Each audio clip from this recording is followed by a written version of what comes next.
दोस्तों तो चलिए अब हम देखते हैं हमारे इस पेपर का पहला प्रश्न जिसमें आपसे पूछा गया है कि निम्न में से यूएसबी को क्या कहते हैं। यानी कि दोस्तों आपको यूएसबी की फुल फॉर्म है वो बतानी है। तो दोस्तों यूएसबी की फुल फॉर्म होती है यूनिवर्सल सीरियल बस।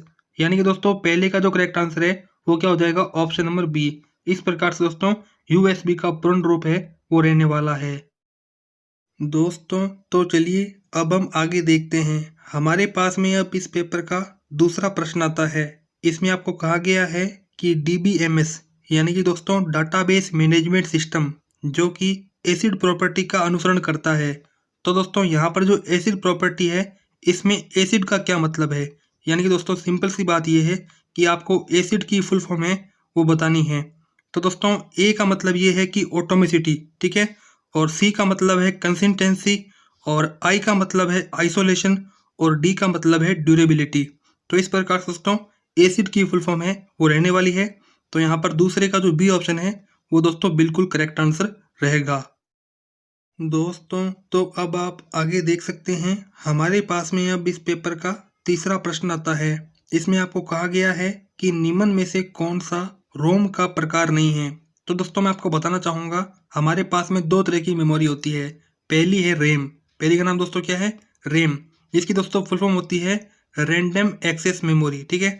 दोस्तों दूसरी हमारे पास में मेमोरी है उसका नाम है रोम। क्या नाम है दोस्तों, रोम, जिसकी फुल फॉर्म होती है रीड ओनली मेमोरी। और दोस्तों रोम के भी कई प्रकार होते हैं जैसे कि पी रोम। क्या दोस्तों, पी रोम हमारे पास में रोम का एक प्रकार है। उसी प्रकार से ईपी रोम, दोस्तों ईपी रोम भी क्या है, हमारे पास में रोम का प्रकार है। और वहीं फ्लैश मेमोरी ये भी दोस्तों क्या है, रोम का प्रकार है। तो इसमें आपको कहा है कि रोम का प्रकार कौन सा नहीं है। तो दोस्तों पी रोम तो है ही, मैंने आपको बता चुका हूँ कि पी रोम है। उसी प्रकार से फ्लैश मेमोरी, तो दोस्तों फ्लैश मेमोरी भी क्या है, रोम का प्रकार है। दोस्तों यहाँ पर ई रोम दिया हुआ है। तो दोस्तों ई रोम किसी भी प्रकार का रोम का प्रकार नहीं होता है, जबकि ईपी रोम होता है। मैंने आपको बताया था कि ईपी रोम क्या है, रोम का प्रकार है। ई रोम दोस्तों रोम का प्रकार नहीं है। तो इस प्रकार से तीसरे का जो बी ऑप्शन है दोस्तों बिल्कुल करेक्ट होगा। यहाँ पर ये क्या है, रोम का टाइप नहीं है। दोस्तों तो इसी के आगे आप देख सकते हैं हमारे पास में अब इस पेपर का चौथा प्रश्न पूछा गया है। इसमें आपको कहा गया है कि निम्न में से कौन सा निर्देश एमएस वर्ड 2010 में कॉपी फॉर्मेटिंग के लिए उपयोग में लिया जाता है। तो दोस्तों मैं आपको बताना चाहूँगा एमएस वर्ड 2010 के अंदर कॉपी फॉर्मेटिंग के लिए एक शॉर्टकट कुंजी होती है जिसका नाम है दोस्तों कंट्रोल प्लस शिफ्ट प्लस सी। ये दोस्तों हमारे पास में शॉर्टकट कुंजी है जिसकी सहायता से दोस्तों कॉपी फॉर्मेटिंग जो बटन है वो ऑटोमेटिकली चालू हो जाएगा। तो इस प्रकार से चौथे का जो बी ऑप्शन है वो दोस्तों बिल्कुल करेक्ट आंसर होगा। दोस्तों तो चलिए अब हम आगे देख लेते हैं हमारे पास में अब इस पेपर का पांचवा प्रश्न आता है। इसमें आपको कहा है कि निम्न में से कौन सा निर्देश एमएस पावर पॉइंट 2010 में नई स्लाइड बनाने में किया जाता है। तो दोस्तों मैं आपको बताना चाहूँगा एमएस पावर पॉइंट के अंदर क्या बनता है। तो दोस्तों एमएस पावर पॉइंट के अंदर बनती है प्रेजेंटेशन। क्या बनती है दोस्तों, एमएस पावर पॉइंट के अंदर हमेशा प्रेजेंटेशन बनेगी। आप ये दोस्तों बात कान खोल कर सुन लीजिए। दोस्तों मैं आपको बताता हूँ किस प्रकार से बनती है। जैसे कि दोस्तों ये हमारे पास में क्या है, एक प्रेजेंटेशन है। दोस्तों ये जो प्रेजेंटेशन है वो विभिन्न प्रकार की स्लाइडों से मिलकर बनी हुई है। जैसे कि ये हमारे पास में स्लाइडें हैं, जैसे कि ये S1 स्लाइड, ये हमारे पास में S2 स्लाइड, ये हमारे पास में S3 स्लाइड, ठीक है दोस्तों। ये हमारे पास में क्या है, विभिन्न प्रकार की स्लाइडें हैं जिससे मिलकर प्रेजेंटेशन बनी हुई है। तो दोस्तों इस प्रश्न में पूछा है कि पावर पॉइंट के अंदर नई स्लाइड वो आप कैसे बनाओगे, कौन सी शॉर्टकट कुंजी का यूज करोगे। तो दोस्तों हमें यदि नई स्लाइड लेनी है तो हम क्या करेंगे, कंट्रोल प्लस एम दबाएंगे। क्या दबाएंगे दोस्तों, कंट्रोल प्लस एम, जिससे यहाँ पर एक नई स्लाइड बन जाएगी S4। तो इस प्रकार से पांचवें का जो ए ऑप्शन है वो दोस्तों बिल्कुल करेक्ट आंसर होने वाला है। दोस्तों तो आप आगे देख सकते हैं हमारे पास में इस पेपर का छठा प्रश्न आता है। इसमें आपको कहा है कि प्रॉक्सी फायरवॉल फिल्टरिंग किस लेयर में होती है। तो दोस्तों प्रॉक्सी फायरवॉल का मतलब ये है कि एक ऐसा सिस्टम है जो कि दोस्तों कंप्यूटर के अंदर जो वायरस है उससे बचाएगा। ये दोस्तों फायरवॉल का वर्क है। तो दोस्तों जो प्रॉक्सी फायरवॉल फिल्टरिंग है वो दोस्तों हमेशा नेटवर्क लेयर में होती है। किसमें दोस्तों, नेटवर्क लेयर में होती है। तो इस प्रकार से छठे का जो सी ऑप्शन है वो दोस्तों यहाँ पर बिल्कुल करेक्ट आंसर होगा। दोस्तों तो चलिए अब हम आगे देखते हैं हमारे पास में अब इस पेपर का सातवां प्रश्न आता है। इसमें आपको कहा है कि MS एक्सेस 2010 के क्विक सेलेक्ट टैब में निम्न में से कौन से ऑप्शन होते हैं। तो दोस्तों मैं आपको बताना चाहूँगा, MS एक्सेस के अंदर क्विक सेलेक्ट नाम का टैब होता है, जिसमें दोस्तों कई प्रकार के ऑप्शन होते हैं, जैसे कि सिलेक्शन, ये हमारे पास में एक ऑप्शन होता है। उसी प्रकार से टॉगल फिल्टर, ये भी दोस्तों क्विक सेलेक्ट टैब के अंदर एक ऑप्शन होता है।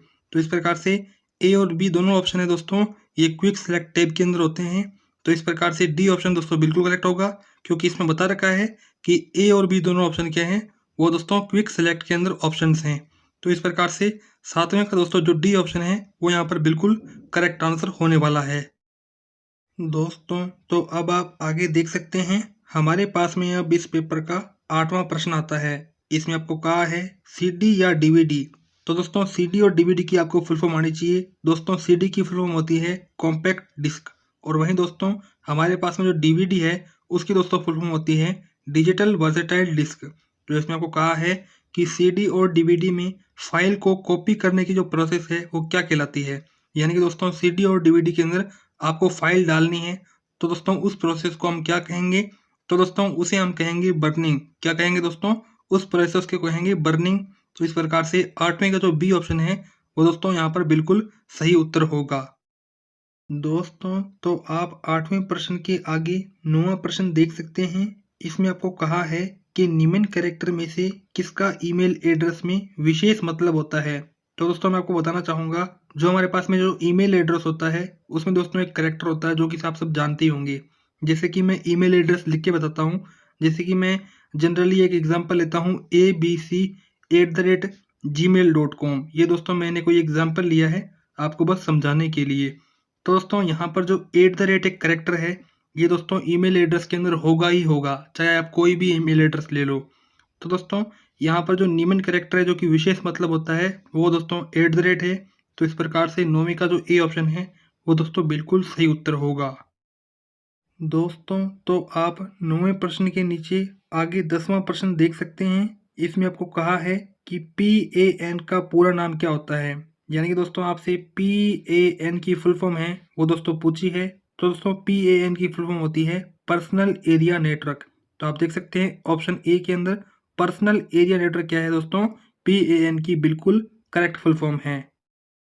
दोस्तों तो चलिए अब हम आगे देखते हैं, हमारे पास में अब इस पेपर का 11वां प्रश्न आता है। इसमें आपको कहा है कि निम्न में से कौन सी नेटवर्क टोपोलॉजी नहीं है। तो दोस्तों मैं आपको बताना चाहूँगा, हमारे पास में कई प्रकार की नेटवर्क टोपोलॉजी होती है, लेकिन दोस्तों आपको इस प्रश्न में पूछा है कि नेटवर्क टोपोलॉजी का उदाहरण कौन सा नहीं है। तो चलिए ऑप्शन देख लेते हैं। ऑप्शन ए में आपको कहा गया है मेश टोपोलॉजी। तो दोस्तों मेश टोपोलॉजी क्या है, हमारे पास में नेटवर्क टोपोलॉजी का उदाहरण है। वहीं दोस्तों बी ऑप्शन में कहा है ट्री टोपोलॉजी। तो दोस्तों ट्री टोपोलॉजी क्या है, हमारे पास में नेटवर्क टोपोलॉजी का प्रकार है। तो इस प्रकार से ये वाला भी सही है। उसी प्रकार से डी ऑप्शन देखिए स्टार टोपोलॉजी। तो दोस्तों ये भी क्या है, नेटवर्क टोपोलॉजी का प्रकार है। लेकिन दोस्तों सी ऑप्शन देखिए मून टोपोलॉजी। तो दोस्तों ये हमारे पास में किसी भी प्रकार की नेटवर्क टोपोलॉजी नहीं होती। तो ये हमारे पास में क्या है, नेटवर्क टोपोलॉजी नहीं है। तो यानी कि दोस्तों आपसे नहीं का पूछा था, तो इस प्रकार से सी ऑप्शन है वो दोस्तों बिल्कुल सही उत्तर होने वाला है। दोस्तों तो चलिए अब हम आगे देखते हैं, हमारे पास में अब इस पेपर का 12वां प्रश्न आता है। इसमें आपको कहा है कि निम्न में से कौन सी लेयर नेटवर्क से फिजिकल डाटा भेजे जाने के बारे में विस्तृत जानकारी देती है। तो दोस्तों इस प्रश्न का हल करने से पहले हमें इस प्रश्न को समझना होगा। देखिए मान के चलते हैं कि हमारे पास में दो मोबाइल हैं। कितने मोबाइल हैं, दो मोबाइल हैं। पहले मोबाइल का नाम है M1 और दोस्तों दूसरे मोबाइल का नाम है M2। ठीक है दोस्तों, दोनों मोबाइल के बीच में एक टावर लगा हुआ है। क्या लगा हुआ है दोस्तों, टावर लगा हुआ है। दोस्तों इस टावर से M1 मोबाइल को रेंज जा रही है, और दोस्तों M1 मोबाइल क्या कर रहा है कि M2 मोबाइल को कुछ ना कुछ यहाँ पर फिजिकल डाटा है वो भेज रहा है।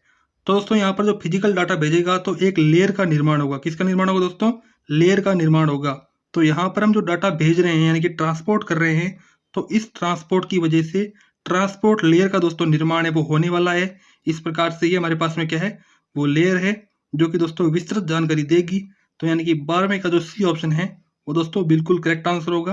यानी दोस्तों ट्रांसपोर्ट लेयर है वो फिजिकल डाटा भेजे जाने के दौरान बनने वाली है। दोस्तों तो चलिए अब हम आगे देखते हैं, हमारे पास में अब इस पेपर का 13वां प्रश्न आता है। इसमें आपको कहा है कि सैटेलाइट कम्युनिकेशन की फ्रीक्वेंसी रेंज क्या होती है। तो दोस्तों आप सबने गूगल मैप तो चलाया होगा और दोस्तों गूगल मैप के अंदर सैटेलाइट एक मोड होता है, वो भी दोस्तों ओपन करके देखा होगा। तो दोस्तों सैटेलाइट से क्या होता है कि आपके घर का फोटो आ जाता है, थोड़ा बहुत जो भी धुंधला आता है लेकिन आता ज़रूर है। तो दोस्तों ये घर का फोटो क्यों आया, क्योंकि दोस्तों आपके आसमान पर एक सैटेलाइट छोड़ी हुई है और दोस्तों उसकी आपको फ्रीक्वेंसी रेंज पूछ ली है। तो दोस्तों उसकी फ्रीक्वेंसी रेंज होती है 1 गीगाहर्ट्ज़ से 50 गीगाहर्ट्ज़। तो इस प्रकार से 13वें का दोस्तों जो बी ऑप्शन है वो यहाँ पर बिल्कुल सही उत्तर होगा। दोस्तों तो चलिए अब हम आगे देखते हैं। हमारे पास में अब इस पेपर का 14वां प्रश्न आता है। इसमें आपको कहा है कि निम्न में से किसके द्वारा इंटरनेट डोमेन नेम को, तो दोस्तों इंटरनेट डोमेन नेम का मतलब यहाँ पे समझिए सबसे पहले आप। दोस्तों इंटरनेट डोमेन नेम का मतलब ये है कि हम किसी एक वेबसाइट की बात कर रहे हैं। किसकी बात कर रहे हैं दोस्तों, हम किसी एक वेबसाइट की बात कर रहे हैं। जैसे कि इंटरनेट डोमेन नेम आपको दे रखा है www.vmou.ac.in, ठीक है दोस्तों। आप वेबसाइट को इंटरनेट प्रोटोकॉल एड्रेस में परिवर्तित करना है, यानी कि दोस्तों आपको आईपी एड्रेस में परिवर्तित करना है। और दोस्तों आईपी एड्रेस भी आपको दे रखा है 192.105.24.32 में परिवर्तित करना है, यानी कि दोस्तों आपको वेबसाइट को आईपी एड्रेस में चेंज कर देना है। तो दोस्तों ये जो चेंज है वो किसके द्वारा होगा, यानी कि दोस्तों ये चेंज किसके द्वारा होगा आपको ये बताना है। तो दोस्तों ये जो चेंज है वो होगा डीएनएस द्वारा, यानी कि दोस्तों डोमेन नेम सर्विस द्वारा। तो इस प्रकार से 14वें का दोस्तों जो बी ऑप्शन है वो यहाँ पर बिल्कुल करेक्ट आंसर होने वाला है। दोस्तों तो आप 14वें प्रश्न के नीचे आगे 15वां प्रश्न देख सकते हैं। इसमें आपको कहा है कि 8 बाइट के कलेक्शन को क्या कहते हैं। तो दोस्तों मैं आपको बताना चाहूँगा कि 8 बिट मिलकर के क्या बनाते हैं, 8 बिट मिलकर के 1 बाइट बनाते हैं। ये दोस्तों आपको बात पता होना चाहिए। क्या दोस्तों 8 बिट मिलकर के 1 बाइट बनाते हैं, ये दोस्तों आप दिमाग में गड़ा लीजिए इस बात को, ये दोस्तों प्रश्न आ सकता है।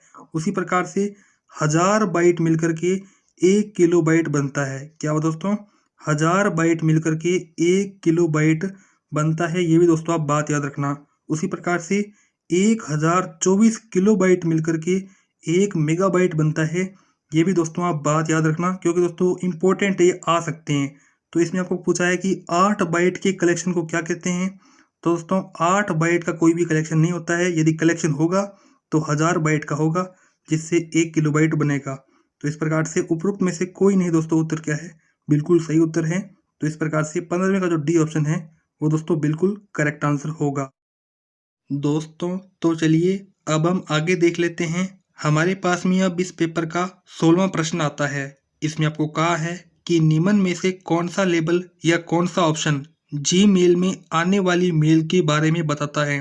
तो दोस्तों मैं आपको बताना चाहूँगा, हमारे मोबाइल के अंदर या हमारे कंप्यूटर के अंदर जीमेल का एक ऐप होता है। दोस्तों आप सबने जीमेल का ऐप तो देखा ही होगा। इस प्रकार से जीमेल का यहाँ पर आइकन होता है। जैसे दोस्तों आप जीमेल खोलोगे तो आपको कई प्रकार के ऑप्शंस देखने को मिलेंगे। जैसे कि दोस्तों आप सबने स्पैम का ऑप्शन देखा होगा। दोस्तों स्पैम के अंदर वो मेल होते हैं जो कि डेंजरस होते हैं, जो कि खतरनाक होते हैं।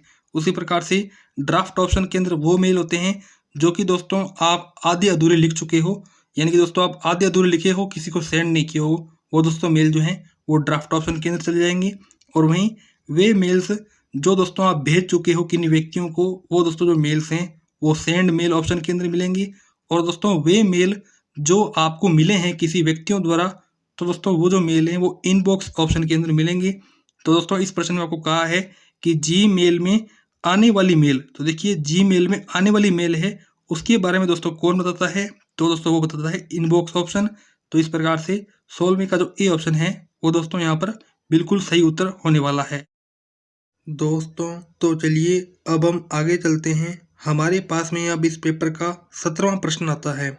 इसमें आपको कहा है कि ईमेल भेजते समय यदि ईमेल एड्रेस को निम्न फील्ड में रखा जाए तो उक्त फील्ड वाले व्यक्ति को ईमेल की प्रति प्राप्त तो होगी, परंतु अन्य प्राप्तकर्ता उक्त मेल एड्रेस को नहीं देख पाएंगे। तो दोस्तों आप सबसे पहले इस प्रश्न का मतलब समझिए। दोस्तों इस प्रश्न में स्पष्ट रूप से यह कहा गया है कि हमारे पास में दो व्यक्ति हैं। जैसे कि लेट्स सपोज हमारे पास में एक पहला व्यक्ति है जिसके पास में मोबाइल है, और दोस्तों हम सपोज करते हैं कि दूसरा जो व्यक्ति है उसके पास में क्या है, उसके पास में एक लैपटॉप है जैसे कि मैं आपको दिखा रहा हूँ लैपटॉप, ये हमारे पास में क्या है, लैपटॉप है। तो दोस्तों ये जो हमारे पास में पहला व्यक्ति है वो अपने मोबाइल से दूसरे व्यक्ति का जो लैपटॉप है उसमें एक ईमेल भेजता है। क्या भेजता है दोस्तों? ईमेल भेजता है। अब दोस्तों जो दूसरा व्यक्ति है उसको ये पता लग जाएगा कि भाई हाँ ईमेल आया है, लेकिन दोस्तों उसे ये पता नहीं लगेगा कि किस व्यक्ति ने भेजा है। जी हाँ दोस्तों, इसमें आप देख सकते हैं, इसमें कहा है कि ईमेल एड्रेस को नहीं देख पाएंगे, यानी कि ईमेल एड्रेस जैसे कि abc@gmail.com, तो ये क्या है, ईमेल एड्रेस है। यानी कि दोस्तों ईमेल का जो नाम है वो पता नहीं लग पाएगा, ईमेल किसने भेजा है वो पता नहीं लग पाएगा इस व्यक्ति को, लेकिन इतना पता चल जाएगा कि हाँ भाई इस ईमेल में लिखा क्या गया है, ईमेल का कंटेंट क्या है। तो दोस्तों ऐसा कैसे होगा, क्योंकि अक्सर तो ऐसा नहीं होता है ना, उसको ये पता लग जाता है कि भाई ईमेल किसने भेजा है, ठीक है, यानी कि ईमेल एड्रेस उसका आ जाता है जिस व्यक्ति ने भेजा है। तो दोस्तों हमें क्या करना होगा, इसमें कहा गया है कि ईमेल एड्रेस को निम्न फील्ड में किस में रखा जाए। तो उक्त फील्ड व्यक्ति है उसकी ईमेल की प्राप्ति तो होगी परंतु ईमेल एड्रेस नहीं देख पाएंगे। तो दोस्तों वो जो हमारे पास में फील्ड है उसका नाम है बीसीसी फील्ड। क्या नाम है दोस्तों? BCC field. दोस्तों बी का मतलब क्या है, ब्लाइंड, सी का मतलब कार्बन और इस सी का मतलब कॉपी। ब्लाइंड कार्बन कॉपी क्या है, एक ईमेल एड्रेस की फील्ड है जिसे दोस्तों जो दूसरा व्यक्ति है वो पहचान नहीं पाएगा कि किसने ईमेल भेजा है। तो दोस्तों इस प्रकार से 17वें का जो बी ऑप्शन है वो दोस्तों यहाँ पर बिल्कुल करेक्ट आंसर होने वाला है। दोस्तों तो चलिए अब हम आगे चलते हैं। हमारे पास में अब इस पेपर का 18वां प्रश्न आता है। इसमें आपको कहा है कि निम्न में से कौन सा पासवर्ड सबसे ताकतवर माना जाता है। तो दोस्तों मैं आपको बताना चाहूँगा, हमारे पास में जो स्ट्रॉन्ग पासवर्ड होता है उसकी 3 विशेषताएं होती है। पहली विशेषता ये होती है कि दोस्तों स्ट्रॉन्ग पासवर्ड के अंदर हमेशा अल्फ़ाबेट होंगे, जैसे कि ABCD, यानी कि दोस्तों ये अल्फ़ाबेट स्ट्रॉन्ग पासवर्ड के अंदर होंगे ही होंगे। दूसरा दोस्तों स्ट्रॉन्ग पासवर्ड की विशेषता ये है कि स्ट्रॉन्ग पासवर्ड के अंदर विशेष करैक्टर होंगे, जैसे कि $@ ठीक है दोस्तों, ये हमारे पास में क्या है, विशेष करैक्टर हैं। और वहीं दोस्तों स्ट्रॉन्ग पासवर्ड की तीसरी विशेषता ये है कि उसमें दोस्तों संख्या भी होगी, जैसे कि 1 2 3 4, ये हमारे पास में क्या है, स्ट्रॉन्ग पासवर्ड की 3 विशेषता है। तो दोस्तों आप यहाँ पर ए ऑप्शन के अंदर देखिए VMOU@2017। तो दोस्तों यहाँ पे VMOU क्या है, ये हमारे पास में अल्फ़ाबेट है, @ हमारे पास में क्या है, विशेष करैक्टर है, 2017 क्या है, संख्या है। तो इस प्रकार से दोस्तों हमारे पास में जो मजबूत पासवर्ड कौन है, वो दोस्तों ऑप्शन नंबर ए है। यानी कि दोस्तों यही हमारे पास में क्या है, करेक्ट आंसर होने वाला है। तो देखिए ऑप्शन ए क्या है, बिल्कुल सही होगा। बी ऑप्शन देखिए RACIT, तो दोस्तों ये केवल अल्फ़ाबेट है, ना तो इसमें विशेष करैक्टर है ना ही संख्या है, यानी कि ये वाला ऑप्शन गलत है स्ट्रॉन्ग पासवर्ड के संदर्भ में। और वहीं दोस्तों सी भी ऑप्शन गलत है। और डी के अंदर क्या है कि यहाँ पे अल्फ़ाबेट दिए हुए हैं, संख्या भी दी हुई है, लेकिन विशेष करैक्टर नहीं दिए हुए। तो इस प्रकार से दोस्तों ये वाला ऑप्शन भी क्या है, गलत है। केवल ए ऑप्शन है उसमें दोस्तों स्ट्रॉन्ग पासवर्ड दे रखे हैं।